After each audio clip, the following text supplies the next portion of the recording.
اگر ان کو ووٹ کا حق حاصل ہے اور وہ پاکستان میں آ کر اپنا ووٹ کاسٹ کر سکتے ہیں تو پھر ہمیں یہ بھی سوچنا ہوگا کہ اگر ہم باہر ممالک میں، جس طرح مجھ سے پہلے اپوزیشن لیڈر صاحب نے بھی اس حوالے سے بات کی کہ ہمارے پاس کیا میکینزم ہوگا کہ سعودی عرب کے اندر ہم ان کے لیے ووٹ کا بندوبست کر سکیں گے اور امارات کے اندر ہم ان کے لیے ووٹ کا بندوبست کر سکیں گے. کیا آپ آئین پاکستان کو سعودی عرب میں لاگو کر سکتے ہیں؟ کیا آپ آئین پاکستان کو برطانیہ میں لاگو کر سکتے ہیں؟ کیا آپ آئین پاکستان کو امریکہ میں لاگو کر سکتے ہیں؟ یہ وہ تمام سوالات ہیں جو اپوزیشن پوچھنا چاہتی ہے اور اس پر آپ کو تجاویز دینا چاہتی ہے کہ اگر ہم ان کو یا ای وی ایم کے حوالے سے آپ بات کر رہے ہیں. جناب اسپیکر، میں نے خود دیکھا ہے اور میں چشمدید گواہ ہوں اس بات کا کہ ہمارے بہت سارے ذمہ دار اپنی جیبوں میں بغیر انٹرنیٹ کے اور بغیر سروسز کے موبائل، جس میں نہ کیمرہ ہو، نہ جی ایس ایم ہو، نہ جی پی ایس ہو، ایسے موبائل ڈیوائسز اپنے جیب میں رکھتے ہیں کہ کہیں اس ٹیکنالوجی کی وجہ سے ہماری سیکیورٹی کو مسئلہ نہ پڑ جائے. لیکن آپ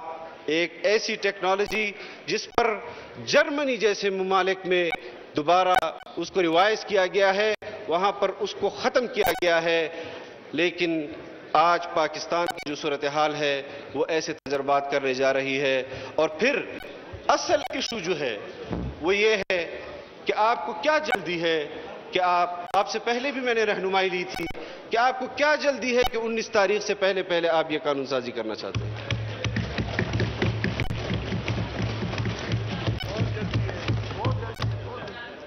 اور اگر آپ اپنی بات میں سچے ہیں کہ ہم نے اپنے اراکین کو ان کے تحفظات کو دور کیا ہے، تو پھر میں آپ کو ایک تجویز دیتا ہوں. اپوزیشن آپ پر کوئی الزام نہیں لگائے گی کہ آپ کی طرف سے کوئی فون کالز ممبران کو آئے ہیں یا آپ کی طرف سے یہ قانون سازی اوورسیز پاکستانیز کے حوالے سے یا عوام کے حقوق کے ووٹ کے حق کے تحفظ کے حوالے سے وہ اخلاص پر مبنی ہے. آپ آج کی اجلاس کو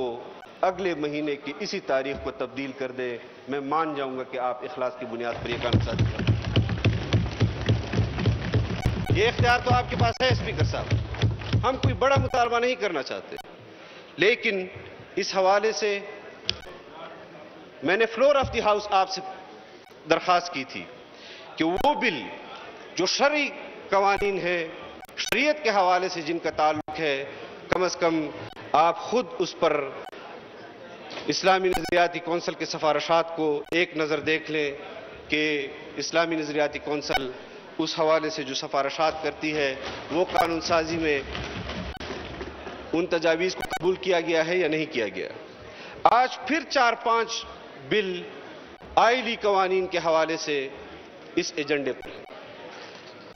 اور ہماری معلومات کے مطابق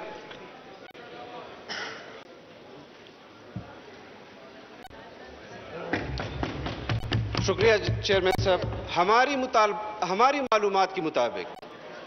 یہ وہ قانون سازی ہے، یہ وہ بل ہے کہ جس میں اسلامی نظریاتی کونسل سفارشات دے چکی ہے کہ ہمیں اس پر نظر ثانی کرنی چاہیے. حکومت جو ترامیم لانا چاہتی ہے اس پر آپ کو نظر ثانی کرنا چاہیے. اب اگر ہم قانون سازی میں اس عجلت سے کام لیں گے کہ ہم شریعت کو بھی نہیں دیکھیں گے اور اپنے قانون کو بھی نہیں دیکھیں گے، قواعد و ضوابط کو بھی بلڈوز کریں گے، تو پھر یہ کس قسم کی قانون سازی ہے اور یہ کس قسم کا دعویٰ ہے کہ جس طرح وزراء کہتے ہیں کہ ہم نے یہ ملک کلمے کی بنیاد پر حاصل کیا تھا اور ہم کلمے کی بنیاد پر ہی اس ملک کو چلانا چاہتے ہیں، ریاست مدینہ کے نام پر چلانا چاہتے ہیں۔ یقیناً عوام کی یہ خواہش ہے،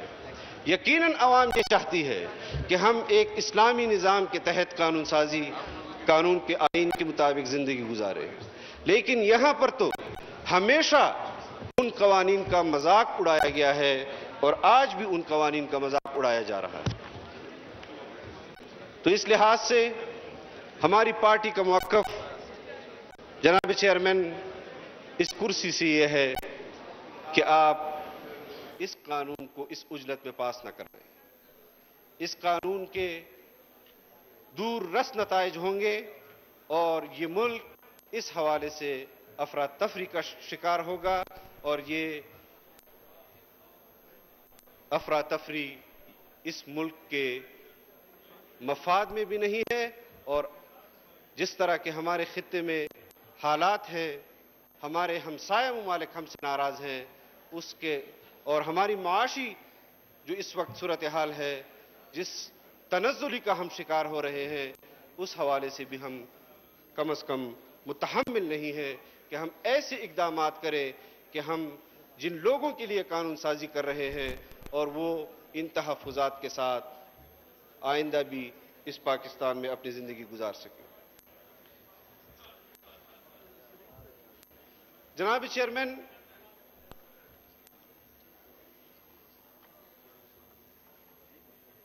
مجھے معلوم ہے کہ آپ کو ان اصلاحات کی ضرورت کیوں پڑ رہی ہے، اور اس کا مشاہدہ ہم نے سینٹ کے انتخابات میں کیا کہ جہاں پر اپوزیشن کی اکثریت تھی جناب چیئرمین، اور آپ کے انتخابات تھے، اور جو انتخابات کروا رہے تھے، جن کے کنٹرول میں یہ ہاؤس تھا،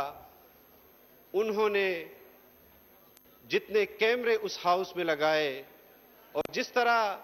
وہ انتخابات انہوں نے اپنے حق میں ان کے نتائج نکالے، کہاں گئی ہمارے انتخابات کی شفافیت، کہاں گئی وہ قانون کی عملداری؟ کسی کو تو ہم نے نہیں سنا کہ کسی کو سزا ملی ہو یا تحقیقات ہوئی ہوں کہ کس نے کیمرے لگائے تھے۔ تو ہم اصلاحات چاہتے ہیں جناب چیئرمین، اور ہم آج بھی کھلے دل کے ساتھ حکومت کو دعوت دینا چاہتے ہیں کہ عجلت میں اس قسم کی قانون سازی نہ کرو، اور جس وجہ سے کر رہے ہو ہم وہ تمام وجوہات چاہتے ہیں، جانتے ہیں، لیکن ہم اس پر بات نہیں کرنا چاہتے جناب چیئرمین۔ ہم نے بہت تحمل کے ساتھ 3 سال میں عوام کی بہت برداشت کے ساتھ کی ہے۔ ہم یہ سمجھتے رہے ہیں کہ ہم آئین اور قانون کے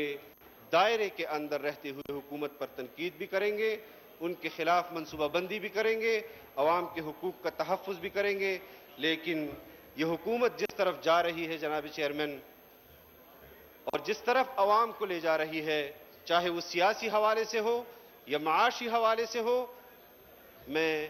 ایک بار پھر ان کو متنبہ کر دینا چاہتا ہوں کہ خدا را اس ملک کو افراتفری سے بچائیں۔ آپ کے ایسے اقدام اور آج کا اقدام وہ ملک کو کہیں خدا نخواستہ انارکی کی طرف یا افراتفری کی طرف نہ لے جائے۔ بہت شکریہ۔